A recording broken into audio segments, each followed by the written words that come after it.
You're lose streaking. You are low HP. Your items are bad.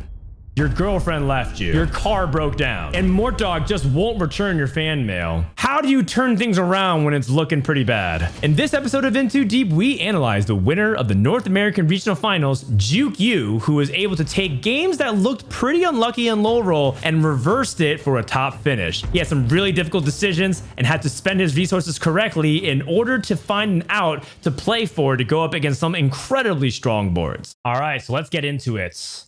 We're starting off in JukeYou's game 4 of the final day of competition at North American Regionals. He's currently top 2 in points and the highest average placer throughout the entire tournament. So clearly everything is going right for him, and he knows a couple of things that maybe the other players are not doing. The first thing is that JukeYou is starting bow when a lot of people are going for like swords and tiers and forced to take rods. I think bow is the most flexible offensive item just this set period. It allows you to play into, you know, the Ashe laser core lines. You can slam AD stuff like Last Whisper. If you want to go Warwick Titans, Runin's Hurricanes to help get you that early AD tempo. You can also just play Static Shiv, which he has Morgana. Static Shiv is not just good for the AP lines like Twisted Fate and Kaisa, but also if you want to put it onto that Morgana, she sunders everybody that gets affected by that lightning on Static Shiv. So it's a really powerful opening here.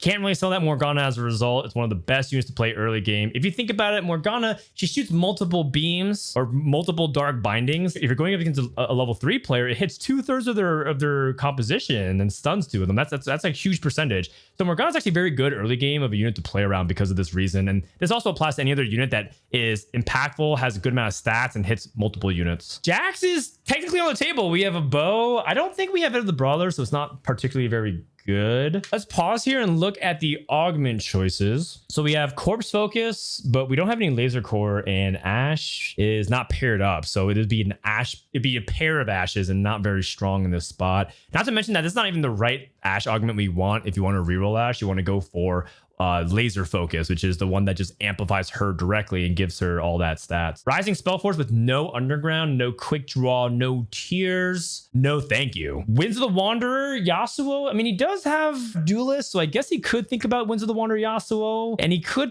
technically make that locket, so I guess that's pickable. I'm also fine to just roll and see what else we get, because we do have that Nasus pair, we have that GP pair, we have a lot of other things that we could potentially get here.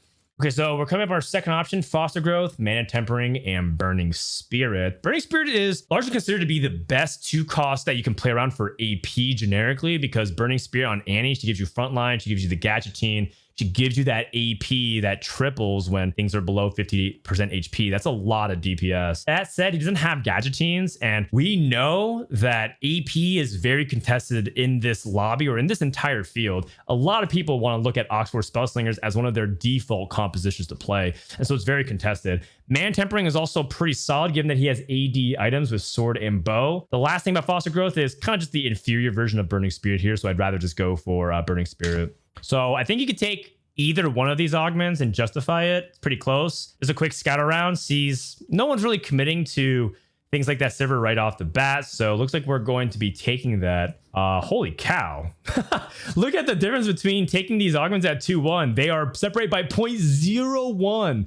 average placement. That's as close as it gets, short of a time. So this brings us to our first tip that we want to talk about in this video, which is if you're in a spot where you can play 2 very different lines, choose the line that you are 1, most comfortable in, and 2, are less contested in as well. If you're less contested, obviously you're more likely to hit, so that one's pretty obvious, but 1, it doesn't matter if you take something that's within 0.01 or even 0.2 average placement. If you see something that's 4.3, 4.5, they're basically around that same strength. So just pick something that makes sense for your spot and that you're also very experienced in. In this case, JukeYou's been playing a lot of AD openers into either Warwick admin or Jhin plus Riftwalkers. And so he's more comfortable playing the AD line. He knows a lot of people want to play AP. And so with those factors combined, wants to lean into something that he's pretty experienced in. So talking about what's happening right here, JukeYou has leveled to 2-1 and lost, which is not great. You don't want that to happen. When you level, you generally want to win or be competitive. But the good news is that he's killing units. And we didn't win here, which is... Oh, nice. We killed an extra unit. We didn't win, which is not that big of a deal. Because now that we're losing, we're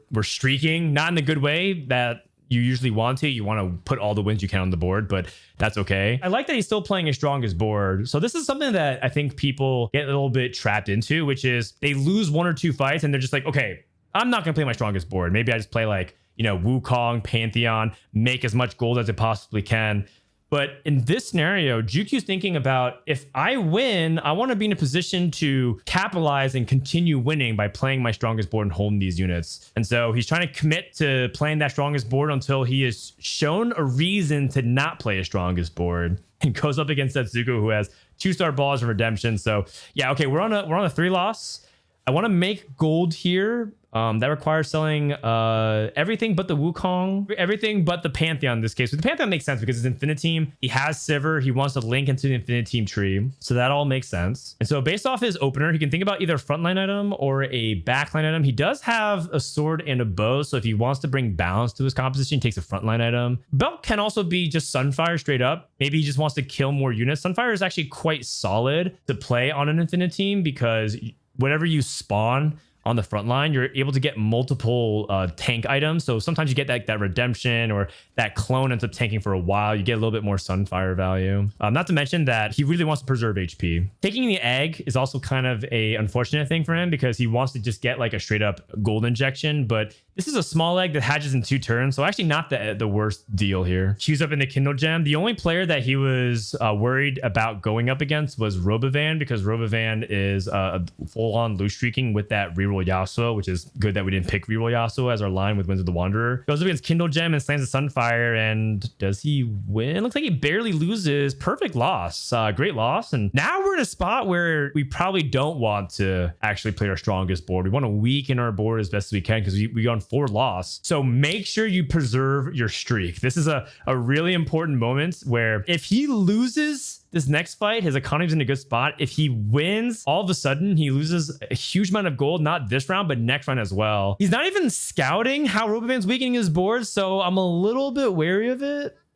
Okay, Robovan played his strongest board, which is to play 4 duelists, but his Yasuo's getting focused down. Yasuo hit a bunch of units, but you see how he trapped his Gangplank where his mouse is in that corner in D7. This is a really heads up play because he would have outnumbered 5v4. He could have greeted and maybe freed that Gangplank, but you never know. So now 2 things happened. 1, full loss streak. 2, stopped Robovan Kenobi from getting his full lose streak, and as a result weakens Robovan's position significantly. That whole spiel about how JukeYou would be in a bad spot economically because he loses out so much gold. Same exact thing that happened here. And now JukeYou also has cashed out. It's going to be all gold. He found Lucian 2, so he has Infinite Team. He is also in a position of not having to win, right? Another thing about losing, or rather winning at 2-6, is that it feels like you have to win 3-1. Now he doesn't actually have to win 3-1 because he's on 5 loss. He's on a full lose streak. He's at 76 HP, which is pretty healthy actually for a lose streak position. So all of these factors combined is just showing you why it's important to keep that momentum. Lean into what the game is telling you that you should be doing in this spot. Evaluating boards, thinking about whether or not slamming maybe Giant Slayer is applicable in this spot. Giant Slayer is actually not that bad of a slam because he's starting to see people put together 2-star boards, but it's still not full value until people get like that 1600 HP threshold for Giant Slayer to get that bonus damage. But I think at this point, JukeYou says, hey, I lose streak. I want to start making my board stronger. Queues up into Malala, who only has Lulu 2, so gonna actually get this easy win. We have Yasuo 2 on the bench ready to go, so it's actually okay that we won because we have our next unit in. So coming up on this 3-2 augment, we have Jeweled Lotus, Celestial Blessing, and Infinite Team Crest. He's trying to play Infinite Team, so I'm pretty sure it's just Infinite Team Crest, but the only other thing that can challenge this is Jeweled Lotus to give everything an Infinity Edge. But I think Infinity Crest is too good, especially if he's rolling here and finding 5 Infinite Team, which is the strongest way that you can play stage 3 from this spot. But JukeYou's not rolling. He has that next in, which is kind of what we talked about.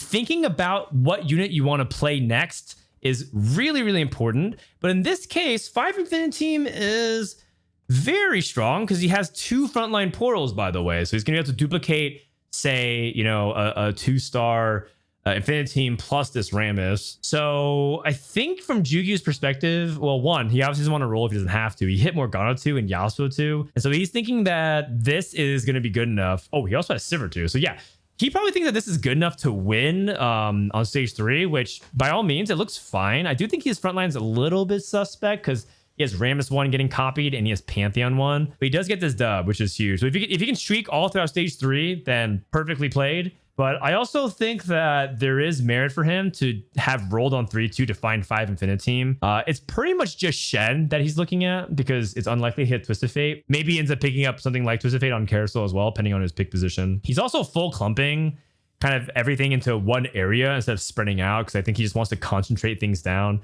I think this is also just a note because he's playing Morgana without things like Static Shiv and whatnot. So he wants to try to focus fire whatever frontline unit with that Sunder and that Shred effect. Going against Deepe, who has 2-star Jinx, get excited. 2-star Anima actually with an Echo. This actually looks like a really strong Anima start. So I don't think we win. Okay, so we lose. And this is actually a really bad outcome here for Jukyu because he's at 69 HP. Nice. Oh dear, there's a Twisted Fate with a tier. There's no way he's gonna get that, right? It's gonna be the players that want to play AP Twisted Fate. I would like to take an offensive item here. We have a floating belt. So it looks like it goes for bow. So it just makes sense here. Just take something that can combo with backline. This brings us to another important tip on itemization, which is to try to bring balance to the amount of components that you have. So in this case, he has 3 components dedicated to things in the front and 3 components dedicated to things in the back, the Giant Slayer and the bow. So I really like that balance because it makes sure that whatever drops from the creep rounds at the end of the stage, he's going to be able to play around because he could even perhaps turn this belt into a guard breaker or just commit it to like another frontline item. So Jukyu makes a half desperation play. He levels to 7 at 3-5 because he recognized that stage 3, he wants to keep his mid game strong. He rolls until he found Garen and Janna. So he's trying to play his strongest board. He's hoping that this stabilizes him. And it doesn't because Kinogem, who got the Twisted Fate, now has Shiv. Oh dear, and Jewel Lotus, very, very powerful combination. So now we leveled and we're still losing. So this is getting uglier with each round. And if we lose again, we might have to roll a lot at 4-1 in particular. We found an extra Sivir, which is good because we want to eventually pivot out of this. I do wonder what we want to do long term because as we mentioned before, we have 2 frontline hexes. 2 frontline hexes is really good with 2 Infinity Emblems because you can put like one on Fiddlesticks, one on Mordekaiser, or let's say you hit one on Garen and you put another on like Rammus 3 if you're rolling at like lower levels, for example. You get some really powerful combinations, but it's not what really makes 7 Infiniteam really good. 7 Infiniteam is giving you that HP and that damage. And so you want to be copying Ezreal. If you're copying Ezreal, you're going for that big ultimate Ezreal's board wipe. You try to get for like big AoE and AD damage to try and destroy a bunch of their enemy carries and whittle them down through numbers. We don't have that available this game. And so rolling at 8 or even trying to go to 9 ultimately in the late game is going to be weaker or actually not as high priority because we're not going to have a portal for Ezreal. The reason why I'm saying all this is because Jukyu has to make a really hard decision about how much he wants to roll at 7. And he has to be careful not to overroll because he ultimately does want to get to level 8 because he wants to play a lot of the powerful 4 cost and hit that Ezreal, but it's not going to be the highest priority. So there's going to be that line that he has to toe. Oh dear, these items are not very good either. 2 bows and a belt. Doesn't want to make anything right now. So we roll. I don't think it's a Warwick game. We're going to be looking for things like that Belveth. Okay, we found 5 Infiniteam finally. That was something that we wanted earlier, but weren't able to get it.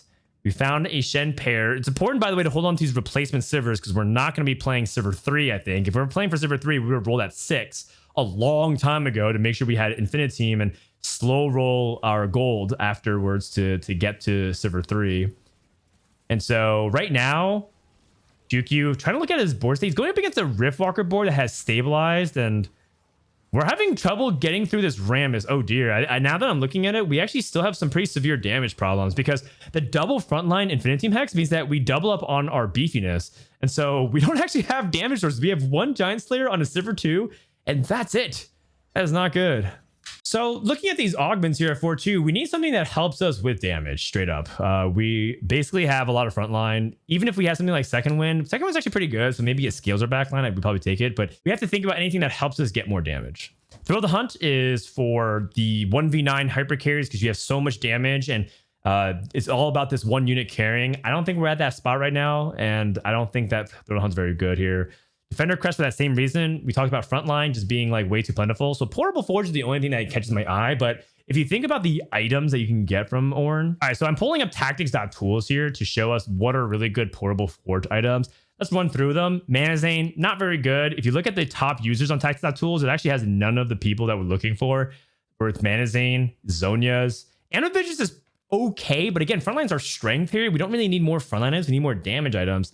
That's Defiance is quite good on Bel'Veth, but do we have Bel'Veth? Bel'Veth scales really well with the mana tempering and the Sivir synergy, so that's ultimately what we're working for, but we don't have it. But I'm willing to think about Death Defiance for now. Gold Collector, which isn't particularly good in this spot, especially this late in the game. Infinity Force and Obsidian Cleaver when we already have this Morgana. All things considering, I don't really think any of these are particularly really good, so let's reroll. Okay, so we reroll and we find scoped weapons, which is, hey, it looks like we want to play around things like Bel'Veth because we have mana tempering. Why not just take scope weapons? Does end up moving things like Janna and Shen to the second row. Remember, scope weapons affect anything in that third row. So if he had, Shen part of that clump, then Shen won't walk up. Maybe something to think about moving forward. And now he's also moving more towards the left side, trying to mix up his positioning a little bit. Equips a bow on this Sivir, and that's just because he needs DPS. And scope weapons technically does help with DPS. You get a little bit more attack speed. So I don't hate it, but it's very clear at this point, now we're on a Bel'Veth plan because, like we said, the 2 front hexes makes that 7 Infinity Team Ezreal less likely. We're nowhere near Ezreal. Oh god, Jhin eliminated our Sivirs. We have no damage. Probably gonna have to hope for Samira as a backup option. And based off the amount of gold that we rolled enough to 2-star things like the Shen, but we also have enough gold to go to 8 and roll like 20 gold or so. This Garen pair is actually a really big pickup as well, because now we can find an opportunity to go for 2-star Garen with just 1 extra copy. Maybe even pick up 2-star Garen off the carousel. Scouting around, and we see we're being contested by Setsuko. Setsuko hit that Bel'Veth early in stage 3. Now it's a Bel'Veth pair. So that's a little bit scary because we have that many Bel'Veths out of the pool and not available to us. Okay, so we get the really easy win here over Robovan, who is not very strong, but he activated Last Stand. On Carousel, I think we're willing to take the Ezreal, especially if it has an offensive item like a bow or a cloak, so we can make Luna's Hurricane. Or we can just find like a Garen 2, perhaps something that we're not even thinking about, like a random Urgot would be good. Okay, we have a Cloak on a Jhin, which is pretty solid here. I wouldn't mind a glove either for Last Whisper, but we're playing that Morgana, so we don't really need Last Whisper right now. And Luna's Hurricane scales off of the AD that you have through mana tempering. The more AD damage you do, the better runes get because it scales off of the percentage of your AD for that extra bolt. So it's a really heads up pickup here instead of just, autopiloting. So there's taking Last Whisper, I think a lot of people would do. We have a Jhin pair. I don't think we'd be willing to play around Jhin. We find Bel'Veth and we level up here. We find Garen 2. That's big. Oh my gosh, Bel'Veth pair. Okay, so we can find Bel'Veth 2. We're in a pretty good spot. We do have the scope weapons as well. I wonder if a second Bel'Veth is actually better than this Janna. It's kind of like, well, we saw Setsuko do that, right? He played a couple Bel'Veths, but I'm not entirely sure because he wants that AoE CC. Janna still hasn't casted though yet. That shielding might prove to be important. Big Twister. Okay, so the Janna cast ended up getting a big amount of CC onto the board, and we're able to clean up a couple of units because of it. But we lose, and we're at 37. That's a lot. Okay, good loss, good loss. All things considering, not the worst loss ever. But we need a 2-star some stuff, and we hit 2-star Bel'Veth, which is massive. And we find this Urgot. Okay, so I think that this Janna, she did okay, but I like this Urgot in particular because 1, we're poor, so Urgot can help sell or get us some goals so that we can start getting our economy back on track. And 2, it deals more damage. I feel like we have no damage sources. So looking at just Bel'Veth 2, which is nice, it still goes back to that same problem earlier we had, which is just Sivir 2 with no actual secondary damage source. Urgot can actually deal a little bit of damage, especially if he's printing himself items. We win very convincingly against replay, so the matchup against it ended up being pretty nice. Urgot contributed almost 2k in damage, much better than Janna 1. And so now we're at the spot where we just need to make sure that our items look good, because so far our items have been super awkward. We're due like a handful of components at this point. And from here, we basically have to think about what units we want to outfit in our flex spot, whether or not we're going to be going for 7 Infinite Team. That depends if we hit Ezreal, or we want to just lean into more threats. All right, so these items, pretty freaking awkward. And more AP slash defensive items. So I like something like Vest related for Garen. Looks like he's going for Vow. Okay, and that makes sense for the Vow for the fast cast. It does better than Bramble Vest because you're not trying to get Garen to tank. You're trying to get him to cast very fast. So that actually makes sense to me. BT because we have no healing on Belveth, which leaves us for either Titans, a second Sunfire, which is off the table, and ZZ Rod. And also something curious is that he put ZZ Rod on the 3rd row for Morgana. And that's really interesting because now he's going to be staggering his ZZ Rots to interrupt his opponent. So you see, for example, his frontline clone Garen got that Void Spawn or Voidling. The second Voidling comes in, disrupts, aggroes onto Setsuko's Belveth.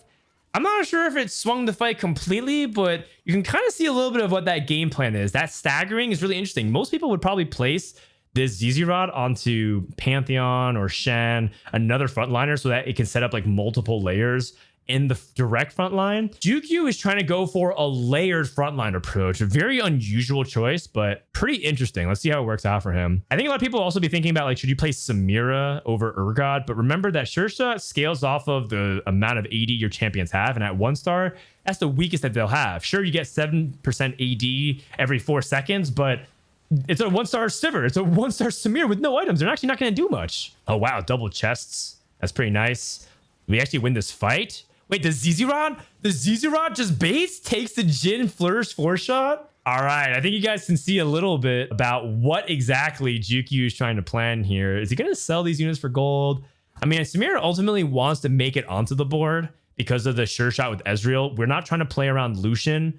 We're trying to play around Ezreal. So this is a really good future planning scenario because yes, he does have the 5 Infinite Team and he wants to preserve that, but Ezreal's going to be the stronger unit, which means that he's going to eventually replace things like your Urgot. Or if he goes to 9, he plays Samira, Urgot 2, and Ezreal over the Lucian. So really good foresight as well and planning. And I think that the fact that he's winning these last few fights was all because he was able to get to 8 and be fortunate enough to hit things like Belveth too. Let's not mistake anything. He was lucky to be able to hit within a few rounds when he needed to, but that was also what he was planning for. He was playing to his outs and just making sure that this interesting hybrid between like threats plus Garen, or in this case Belveth Garen, goes into the Infinity line is actually kind of interesting because he's playing Infinity Team as a support trait mainly. A lot of utilities on this item carousel, so I think he wants another damage item. So I think I'm looking at Hodge. Okay, Hodge got taken. Shroud was also really good, but that got taken. Okay, maybe just another Zizarot. Yeah, at this point, Rageblade is not a particularly really powerful item in the late game. Rageblade is much stronger in the early game because it scales your attack speed, but late game is not good for Rageblade because things happen so quick. You don't have the time and the availability to scale your Rageblade as easily unless there's a very specific champion that can benefit off of it. So we're very likely just going to just look for another AD item here. Looks like we go for Last Whisper, so that makes sense. And that actually make it so that we don't actually need Morgana nearly as much, or you can spread it out the way that JukeYou is doing. So he's putting Belveth on the left, or he's putting Morgana on the left, the other drapey purple character, and he put Urgot on the right. So now everything should theoretically get hit by Last Whisper at this point. He did end up positioning his entire right side to get shrouded, which is not great. Oh my goodness. Wait a second. I want to rewind real quick and just pay attention only to the Zizarot Void Spawns this fight. Just look at how disruptive it is to D-Pay's Jinx 3, who is just never able to get things rolling.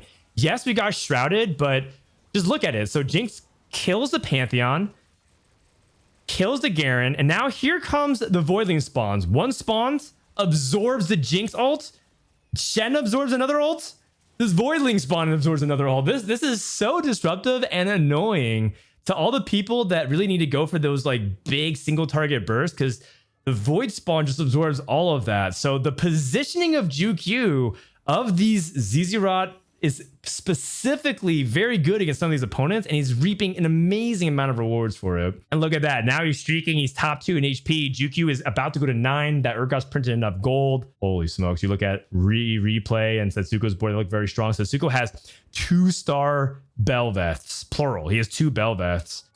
It looks like he's trying to go left side a little bit, switching it up, probably recognizing that the Shroud from Kindle Gem is going to be threatening. So yeah, only Shrouds the Garen this time. That's a good adaptation. But Kindle Gem looks really powerful as well. He's level 9. Looks like he has, I believe I remember if I looked at the tournament sheet, has the 5 seconds, gain 20 mana. Really good positioning though. If you actually look, let's rewind one more time. So he's going to get Kindle Gem, and just look at how important it is to identify the weak side of people's front line. The left side here is just 1-star units plus the Camille 2. And so as soon as Belveth cleans it up, starts focusing onto the Twisted Fate. So this is a really powerful lesson as well. When you have a strong ranged unit, focus on the weaker side of their front line so you can try to get to the same side as their carry. This is a really important fight here to win as well, because we double dip on the win for the interest on 5-6 and double dip on 5-7. And so now we have the opportunity to go to 9 and potentially close out this game. Jukyu has brought back a spot where it looked like he was just going to go bot 4 into stabilizing and playing to his outs and very craftily positioning his items in a way that is absolutely disrupting his opponents. So Jukyu has 2 options about when he wants to go to 9. He can go now. We're at 6-2. He's going to go at 6-1 and roll down here, which makes sense because he wants to secure that top 4, which is very close, actually. 4 players could theoretically die, or rather 4 players are within 1 life. And so he's rolling to see if he can hit more DPS. He hits Samira 2. That's really huge. Samira is particularly important for that sure shot scaling. Finds another Samira item, which I like. Doesn't take that Zephyr. Zephyr would have also been a really good secondary pickup if he didn't find more DPS. But as we identified, he needs a secondary damage source. Unfortunately, just kind of gets steamrolled by Setsuko, who just has kind of the big brother version of his board. He has Jewel Lotus and Mana Tempering Belveth, so you can see a little bit of 2 players thinking the same combo lines. All right, well, at this point, top 4 has been secured. So job well done, even though we did get completely obliterated by Setsuko's board last round. Looks like everything's okay. We find Ezreal. Now we're having more steady DPS. And this is pretty close to our end game board state. The only way that we can potentially get stronger is to kind of get out of Infiniteam almost entirely. You'd probably just go down to 3, play 1 portal, play 2-star legendaries. But I think the game's going to end by then, because if you look at the HP count, it's going to come down to 1 or 2 fights. We eat another massive Shroud, but I think this is the matchup that we're good against. You saw the ZZ Rots work last time, and now we have even more Jinx TPs out with the Prankster. There was just no way to get it done. And Setsuko actually lost a Kindle Gem, and we hit Fizzlesticks 2. Kindle Gem looks very, very strong. I think it comes down to whether or not we can get good positioning. If we're able to get Belveth on the same side as Twisted Fate, gets to that backline access. Kindle Gem's front line does look better, though. Looks like he upgraded everything that was 1-starred before. And I think that he's believing that maybe he should keep the Belveth and the Samira on the same side because of Last Whisper. Okay, so this is because he doesn't have Morgana anymore, and he needs to make sure that whoever Samira is attacking, so is Belveth. Does eat a pretty big Shroud on both of his Garens, though. And our front line's dead, and we're dead. So looks like the end of the road is here. What a fantastic top 2 by JukeYou, and I think that he is going to be a very worthy representative of North America at the World Championship. If you can pull out low roll scenarios like that to eventually find a way to spike and stabilize from what looked like to be a bot 4, this guy has a lot of promise to potentially even go super far in the tournament and win the whole thing. What do you guys think of JukeYou's play? Let me know in the comments below and I'll reply. This has been In Too Deep with Frodan, and I'll see you guys next time for more TFT action.